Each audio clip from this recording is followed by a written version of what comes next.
I'll say it again. What? I am shocked. Are they serious? Like, they couldn't be any more. Hey, it's coming from Jamaica. It's Red Stripe. Pretty obvious. Of course there's going to be weed in there. Yeah.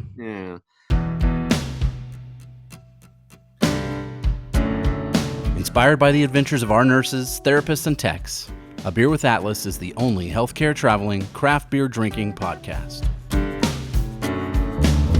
Each week, we'll open a few beers, talk about the brewery and the style of beer, and then dive into some research curated specifically for each episode. In the end, we hope each one sounds like a conversation you'd have with your friends while enjoying a few cold ones.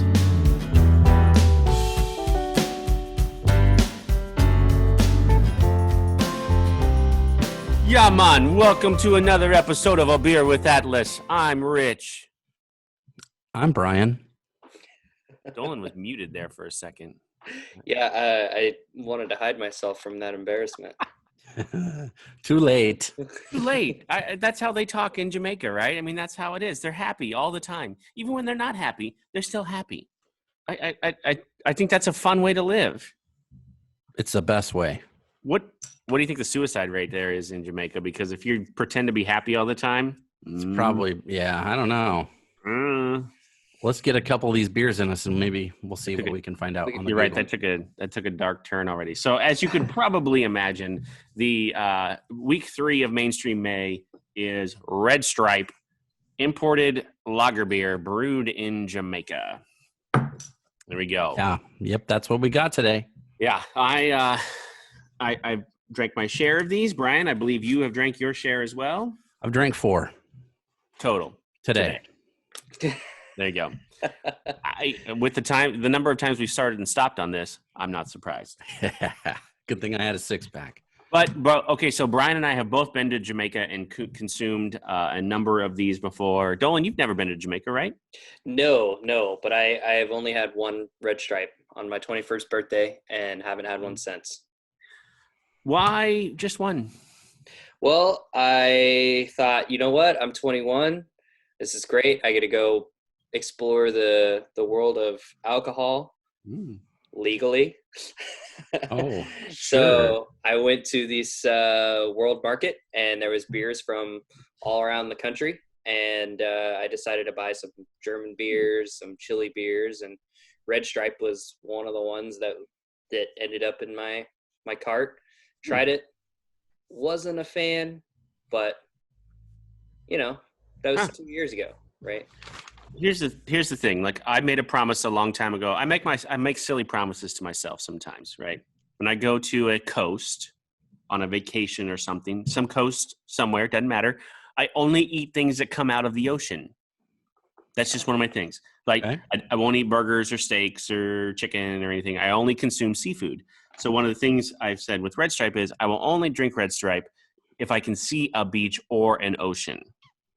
I'm breaking that out right now, obviously, because there's no beach or ocean here anywhere. Sometimes you just have to drink a beer. Right. Yeah. And it's a very clean lager, crisp, very crisp. Is that, I don't even. Yeah, it's bordering for me almost on a cider, how crisp it is, if that makes any sense. The sweetness. Yeah, just the finish of it. It's almost cider-ish. Non-beer drinkers, this could be, there's no bitterness at all. No, none. So this, for non-beer drinkers, could be a nice introductory beer. Yeah, and for beer drinkers, this could be, like your switch-up beer. Like, oh, now I'll hydrate. Now I'll have one of these. If you find the Bob Marley channel on XM radio and you're at a pool or something. Yeah, just be careful with the glass at the pool. Yeah, don't drop it. In my research here, they make it in cans now. Oh, much safer. Yeah. So I'll dive into this a little bit, and then I did a little bit of research on the different beers they made, because I really thought Red Stripe was just Red Stripe and that was it, and they didn't make anything else, or it was just part of a bigger company and that was all. Turns out, like, they are part of a bigger company, but they produce a ton of different beers. A ton is unfair. They produce a number of different beers. There we go. So Red Stripe was first introduced in Illinois in 1928. developed by Paul Geddes and Bill Martindale. It didn't do. I don't know what happened. It didn't really say. Didn't do too well. They sold it to a company in the UK in 1993. Shortly after, like they had financial problems. Shortly after, sold it. It was gone. Wouldn't that have been right around Prohibition, right? I assume that's probably what happened. It just said financial troubles. That'll do it. Yeah. Yeah. So the investors brought the brand and recipe to Jamaica. There must have been some sort of, I mean, they were UK at the time. Jamaica, like your research has found, UK was they were still a colony. Yes. Back then, so they started producing it there. In '93, Guinness bought them. It was now Diageo, Diageo, Diageo. Acquired a controlling interest. Then in 2015, our beer from last week, Heineken, bought them. So not too long ago. No. Here's what I've gleaned through some of that research. Do you know why it was called Red Stripe? No. What was his name? Pete? Paul? Who was the guy? Paul Geddes. Paul was hauling ass to get to work one day. And this is in the 1920s, so he's probably going about 20 miles an hour. In his Model T. And he got pulled over by the police. And the police officer's uniform had a red stripe on the side. And they had a hard time coming up with a name for their beer or their brewery stuff. And it clicked in his mind that day. And that allegedly is where it comes from. The red stripe on a police officer's uniform. That's the stripe on the bottle, maybe? Okay. Yep. That's what it comes from. That's what they say. All right. One of the good things about drinking this in Jamaica, well, is I guess one way to start is you only have to be 18. That's the drinking age.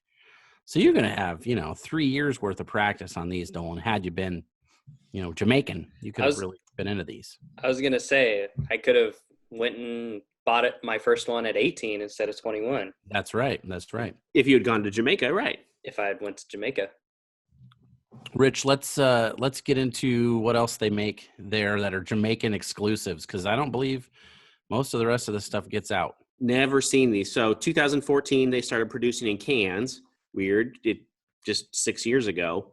Otherwise, it was just a little brown bottle here, like the little hand grenade looking bottle. Yes. Red Stripe Light, which is a 3.6% ABV version of the Red Stripe, which I don't know if I've ever had that. Even in Jamaica, I don't think I had that. And then all the rest of these are the light component, the light beer component with some fruit adjuncts, as Brian would say. Yes. Lemon Paradise, which is a lemony flavored. Sounds delicious. On a beach, that sounds fantastic. Sorrel. What? I don't know. What is that? I don't know what that is. Here's what we got for Sorrel. It is a green. It is like a lettuce, cabbage, spinach sort of thing. Grows up out of the ground. It's almost, when you grind it up, it's got a red color to it, like a beet or something like that. It's allegedly, I've never tasted it, but it's allegedly tastes like kiwi or strawberries in that sort of family of flavors. So it'd be another tropical take on a Red Stripe Light. I would definitely try that.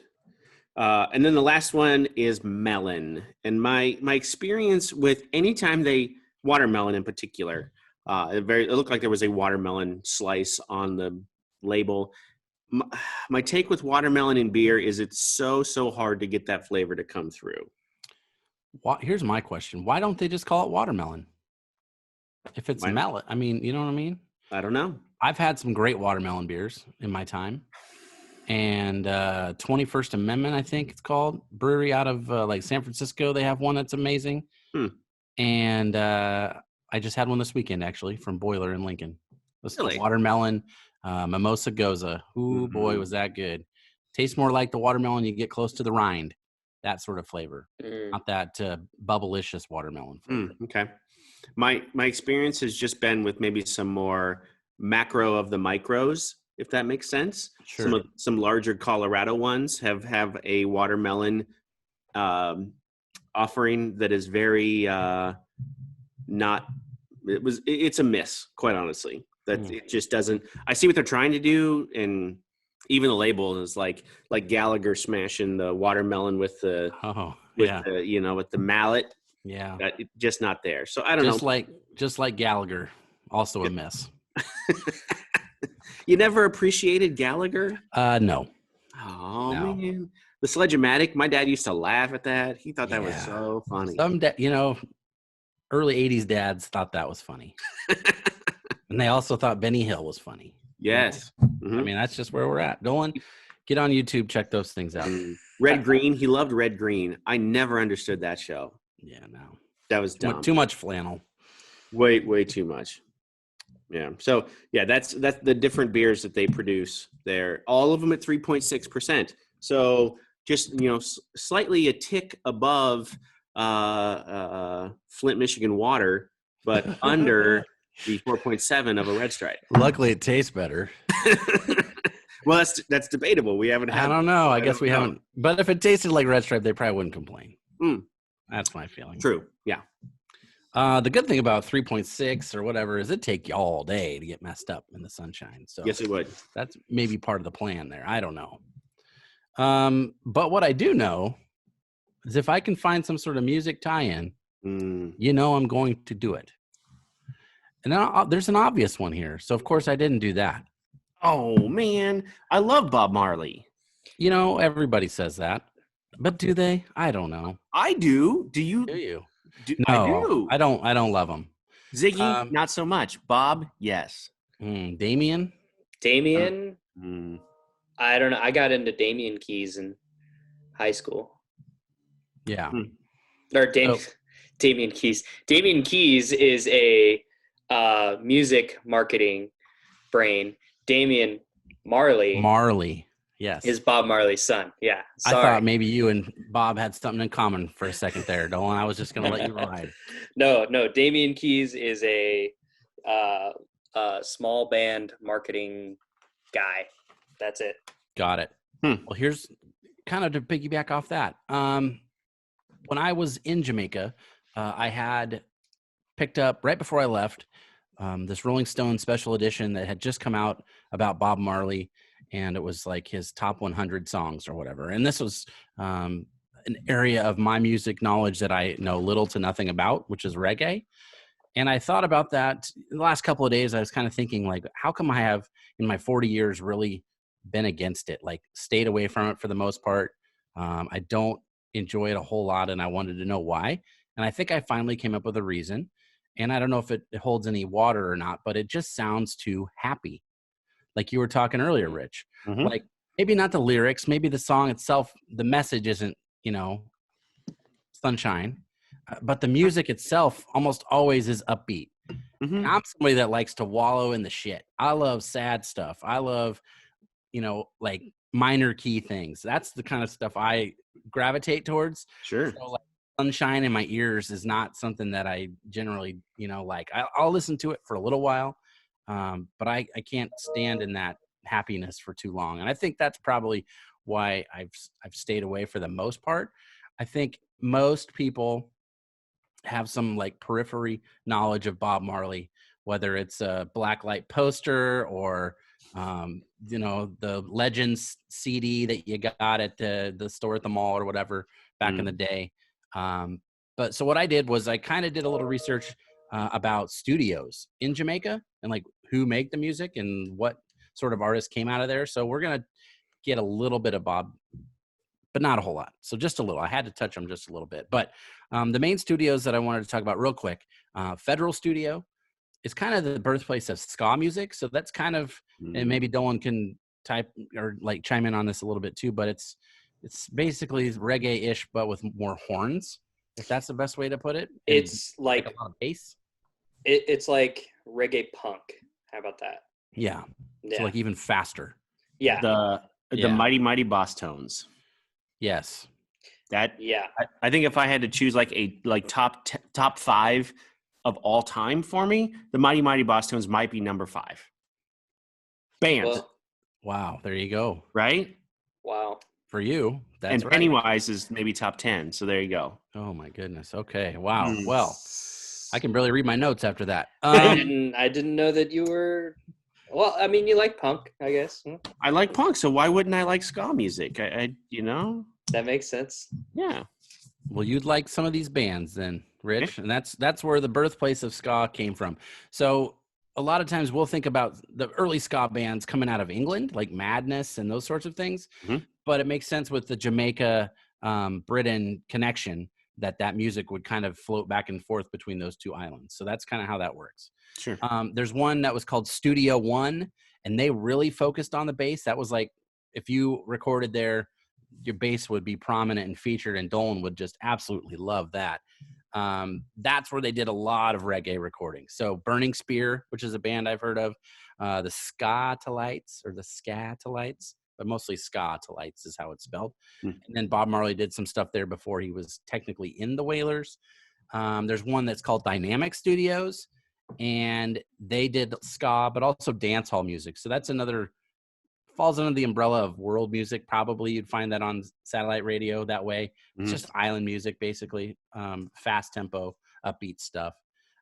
Toots and the Mayalls is one, and Yellow Man is another like Grammy winning artist that does that style of music.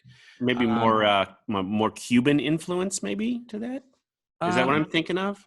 Maybe it's maybe more like kind of like steel drummy, Mm-hmm. islandy stuff, if that makes Okay. makes sense. Mm-hmm. There was a studio called Black Ark, and that was kind of more dance hall music, underground dance music. There's a guy out of that's famous. I think he just passed away this last year, Lee Scratch Perry. So he's like that basically where EDM or techno music comes from. It's like has its roots in this style of music, and he's like the grandfather of that. So that came out of this place in reggae.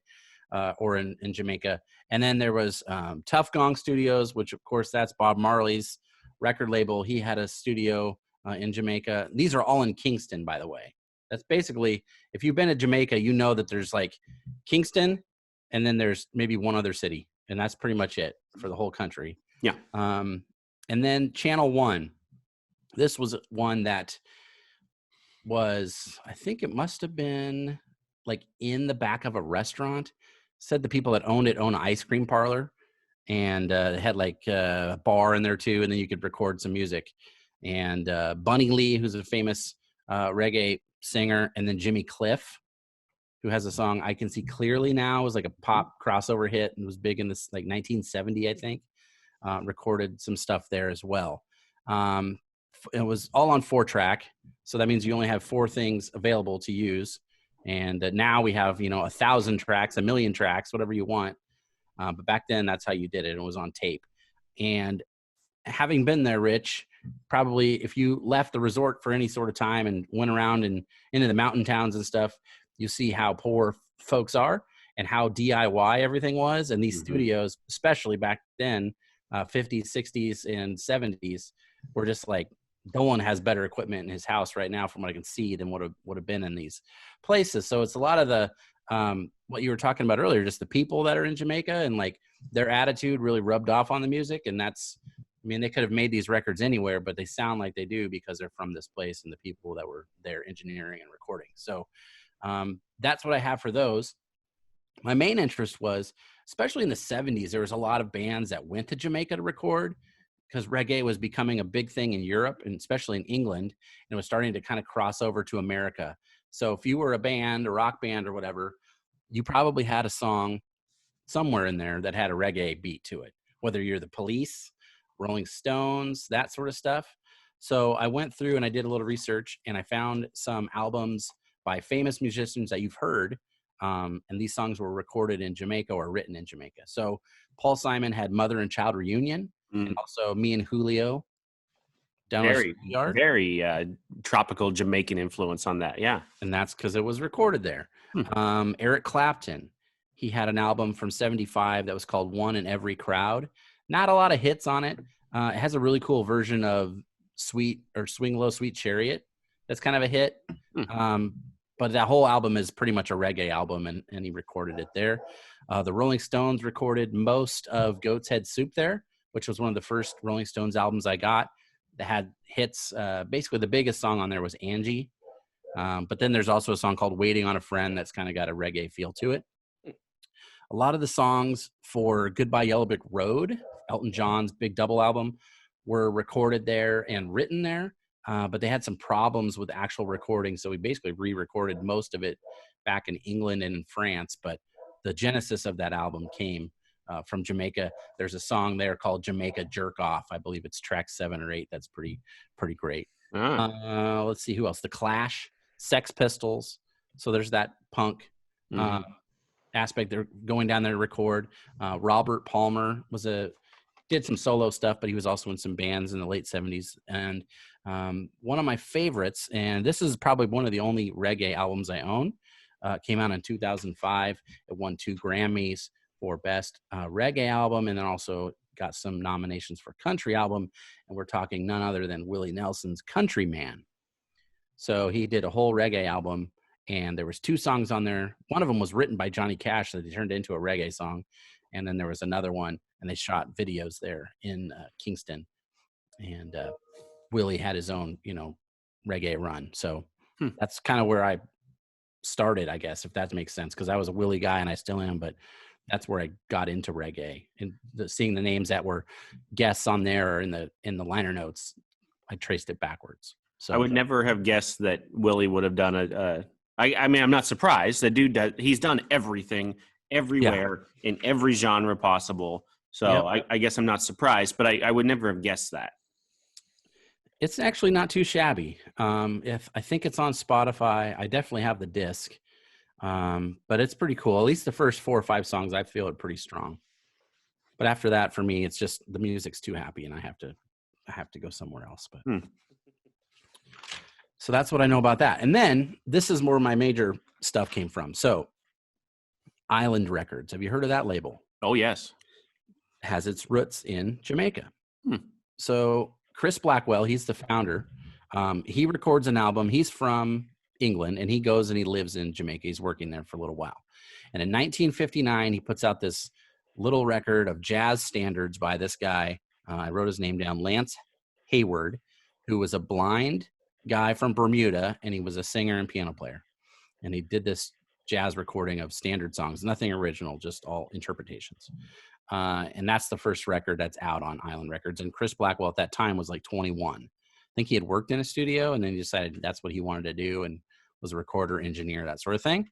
In 1962, he moves to London and takes the studio name with him and starts recording albums. And I've got a list of bands here who were signed to Island Records or made records for them. And I'll just run through them real quick, and you can hit me with those. Traffic and or the Spencer Davis Group. So that was Steve Winwood's stuff in the late 60s and 70s that was pretty big before he was like a solo superstar in the 80s. Jethro Tull recorded for them. Never been a Jethro Tull fan, but I see the popularity. Yeah. There's a band called Free. Now, you probably don't know the band's name, but they have a song that's called All Right Now. If I say that, you'll know the chorus, and that was an Island Records thing. There's a band called ELP, which is Emerson, Lake and Palmer. That was big, kind of like prog or almost math rock. It was like Rush before Rush. Nick Drake, singer-songwriter, never really had any hits. He had like 3 or 4 albums. I think he did a suicide or a drug overdose, something like that. But one of his songs was used in a Volkswagen commercial a few years ago, and it was called Pink Moon. That album itself is amazing, and that's my type of music. That's some sad shit. If you need something to go along with your sad feelings, check out Pink Moon, the album. I think we really uncovered why you don't like reggae. I think that really is it. I think it's too happy. It's just too happy. Yeah. Okay. And also the snare drum. I don't like that snare sound, Dolan. You know what I'm talking about. Yeah. Why not? I like it. Nope, too happy. I appreciate the steel drum. I like the sound the steel drum makes. That has its own place, but that's not throughout the whole song. Right. Okay. And every song starts with a snare. I feel like that's just me. That's just me. Go ahead. Go. I like the steel drum because it doesn't sound like it looks. Does that make sense? That's true. Yeah. It makes a sound that it doesn't look like it should make that sound, and it makes that sound, which I always found fascinating. Yeah, I think that's true. Probably won't find any steel drum on Cat Stevens records, but he was in the late 70s, one of the biggest music stars in the whole world. He's signed to Island. Roxy Music. Then Bob Marley shows up. He signed to Island. So Burnin' was one of his big albums, and Catch a Fire. Those were Island Records before he did Exodus and that sort of stuff. Here's somebody I just cannot stand. This is like if mayonnaise and mustard became a musician. It's Tom Waits. I hate Tom. What? Why don't you like what? His voice sounds like a garbage disposal. I hate it. I like some of his songs, like other people sing his songs, and that's great. No. U2, ever heard of them? Yeah, they're around. They signed Island Records. They've been on Island, I think, forever. I think they're still on Island Records. And then in 1989, he sold it. Blackwell sold it and made $272 million, which is okay. I mean, that's a little bit of money. That's not bad. And Universal bought it, Polygram.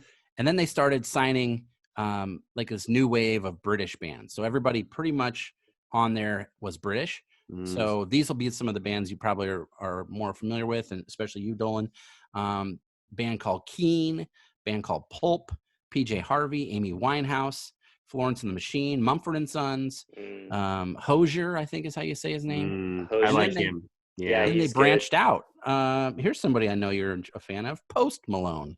Yeah. Island Records. Ariana Grande, The Weeknd, and Toronto's own Drake. All Island Records signees. So that's our Jamaica tie-in for us. That's my music way around not talking about Bob Marley. You know who I thought you were going to say that didn't show up on that list? Oasis. I don't think they were on Island Records. No, I don't. I wouldn't have been surprised if you had said they were on Island Records. So yeah. Weird. Wasn't and maybe I'm completely off here. Wasn't Weezer on Island Records for at least? No. Are you sure? Yeah, they were on Geffen. Okay. All right. I only know that because I looked at that CD case so many times. So many times. Yeah. I saw something last night on the internet. Two things were related to Weezer, and since we're drinking beer, we'll talk about it because I would if we were, together. Right. Somebody had put up a haha post about Weezer, and it said their ultimate box set had come out, and it was just 12 copies of the Blue album. So that was funny. That was good. But then there's also a video that came out last night of Rivers doing a Nirvana cover, and that was pretty cool. So so you posted that. I just watched that. That was pretty fantastic. That was is his mustache, by the way. Oh yeah, that's a good one. That's a dirty mustache. Yes, it is. Great. I'm telling you, Post Malone.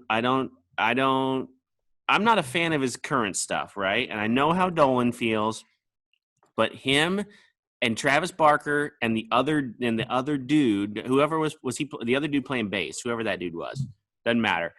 Doing an hour and a half covers set of just Nirvana covers was pretty fantastic. I'm probably going to listen to it, and here's why. I've softened a little, only because I read last night that Dave Grohl watched it, and Dave Grohl said it was good. Dave Grohl liked it, yes. So if he thinks it's okay, I will probably dip my toe into the Post Malone pool. There you go. Here's the thing. Post Malone, you just can't listen to his money-making music, His money-making music is what they push, right? But he is so much more than that.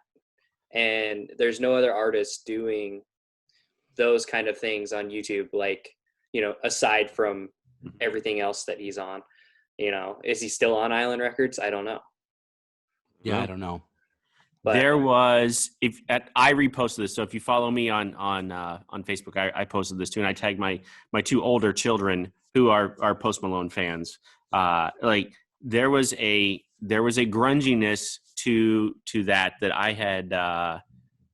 hadn't heard in a very long time, and it was coming from Post Malone. Like, it took me back to college days, as if I was watching a grunge band in the 90s, early 90s. Nice. It was interesting. All right. Well, I will probably give that a listen at some point this week. That's on my to-go. That's on my to-do list, I should say. How many of these have I had? Too many red stripes. Holy cow. Good thing they're only 4.7. 4.7. So I'm kind of sad because it's 11.2 ounce. I feel like I got cheated 0.8 ounces. Mm. It's not a full 12. But that's like you said, it fits in your hand nicely. Yeah. It's just that's what you get. It's probably metric. It's probably some Mm. sort of magic metric number that I don't know. Probably. And I'm not going to learn it. Screw that. Now, I was going to look it up, and I thought, no, No. I'm not going to look that up. No. Well, I suggest if you guys get your hands on the beer salt, that really went well. I've seen people dump salt shakers into like Miller Lights and Coors and stuff. This is the only time I feel it's appropriate is for domestic-y sort of beers. And this one just hit the spot. So if you can see some, it's usually like $2. You want to keep it someplace almost in the fridge, just because the humidity will get into this and then it'll clump up and you won't be able to use it as much. So either drink just a shit ton of domestic beers in one weekend and use it all, or store it in the fridge. That's your pro tip for the day. So, I love me some Wikipedia, and I love the just randomness sometimes of the stuff that you get there. And who knows? It could be true. I don't know if it is or not. Doesn't really matter. It's Wikipedia. It does say in here why it's a 11.2 ounce serving versus a 12 ounce serving. This is kind of a little bit further down in the Wikipedia here. As I copied and pasted, I accidentally could and pasted all of this. So bonus, yeah. In the U.S., the bottling size was reduced from a typical 12 ounce serving to 11.2 per serving, which is equivalent to the typical metric serving of 0.33 liters. I knew it had something to do with the metrics. A third of a liter is typical, I guess. I don't know in metrics. Weird Brits. Can't you just give us 0.35? Right. I guess they're going for an even third there, right? 0.33333333. I guess. I don't know. Anyway, here's the fun story. I thought this was kind of fun. Red Stripe was first imported into the United States in 1985. So not too long ago. Yeah. I would have thought way earlier. But it was with poor results. We didn't like it. Initially, we didn't. I wonder why. Seeking to mimic the success of Heineken, Red Stripe was exported. Red Stripe for export was packaged in a green standard 12-ounce bottle. So much like Heineken's, right? Yeah. American consumers exposed to Red Stripe through their travels to Jamaica, as well as Jamaican expatriates, were reluctant to try the brand in the States because it was not packaged in the squat brown bottle and painted labels. So what they were used to. Right. They didn't want to. They were like, no, this isn't Red Stripe. This is something else. I don't want this. The marketing issue was resolved only to have shipments temporarily suspended in January of '89 due to, this should surprise no one, cannabis smuggling in shipping containers discovered at the port of Miami. What? They're smuggling weed in with the Red Stripe. I'll say it again. What? I am shocked. Are they serious? Like, they couldn't be any more. Hey, it's coming from Jamaica. It's Red Stripe. Pretty obvious. Of course there's going to be weed in there. Yeah. Red Stripe recovered and rode the popularity of dance halls and reggae into the early 90s. To well over 1 million cases of annual distribution. So they're selling well over 1 million cases annually. Wow. Red Stripe is a significant sponsor, like you said, of reggae, ska, and other music events, including the Reggae Sumfest hosted in Montego Bay. Yeah, they had a lot of music stuff on their website. They had something that was like beer and chicken or something. It was a yearly, looked like it was almost for local bands or a contest or something I was watching. They had YouTube links on their website that I checked out. So that's what I think of when I think of Jamaica is music, of course, and sunshine and sand and all the things you want to think about for the most part. So some of the best jerk chicken I've ever had was at the resort that we stayed at in Jamaica. It was fantastic. Dolan, how much time do we got left? We have 5 minutes. Let me give you a 3-minute story. Boom. Okay. We went to, when I was in Jamaica, we're big fans of getting off resort and hanging with locals. Like that's where the spots are. So we found a guy that worked there and we talked to him. We found out his brother would basically drive us wherever we wanted to go. He had a minivan. So we told him, hey, Saturday night, we want to go out like the locals. We want to eat like locals. We want to hang where you guys hang. And they said, okay, cool. So we got in the van and it's me, my wife, her twin sister who's getting married, brother-in-law, and then sets of parents. Very white. We are so white, right? Like vanilla paste.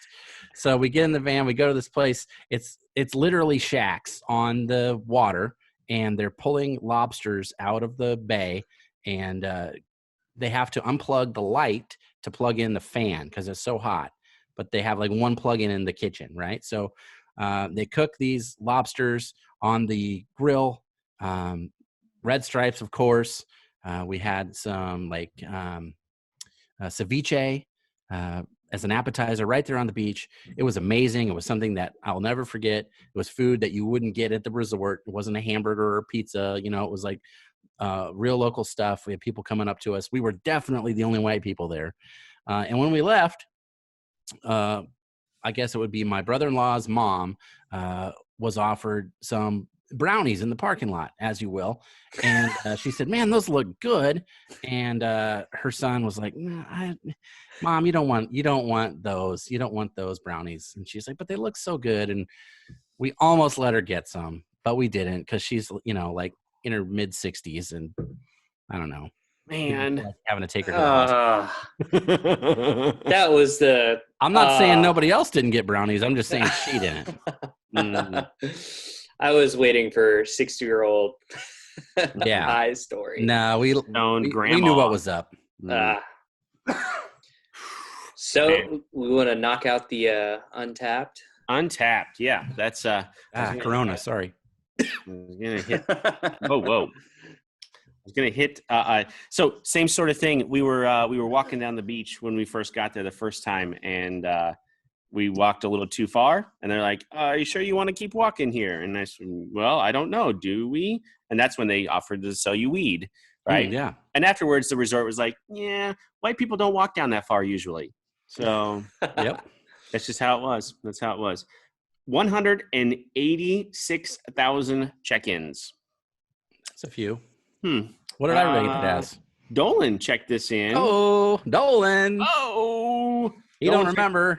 Nope. And Brian checked this in. Brian checked this in June 20th of 2018. Less than a minute. 2013. There we go. What do you think? I was in Jamaica. It's probably a 5.0. 225. 3.08. Dolan was a 275. Brian, you were a 3. Yeah. Wow. Sounds There you go. right. 275's fine. It's a fine number. Drinkable. Very drinkable. It's a good change up. I mean, like I don't normally have this. Obviously, I don't usually have it in the United States, but it went down all right. I'm okay with it. With where I wouldn't be mad. Nope. Not at all. So, well, based on all that, Brian, we're not going anywhere for a while. Let's have another beer, Mon. Thank you for listening to A Beer with Atlas. Special thanks to our brand team for producing the show. Each episode of A Beer with Atlas is powered by Atlas MedStaff, an industry leader in travel healthcare staffing.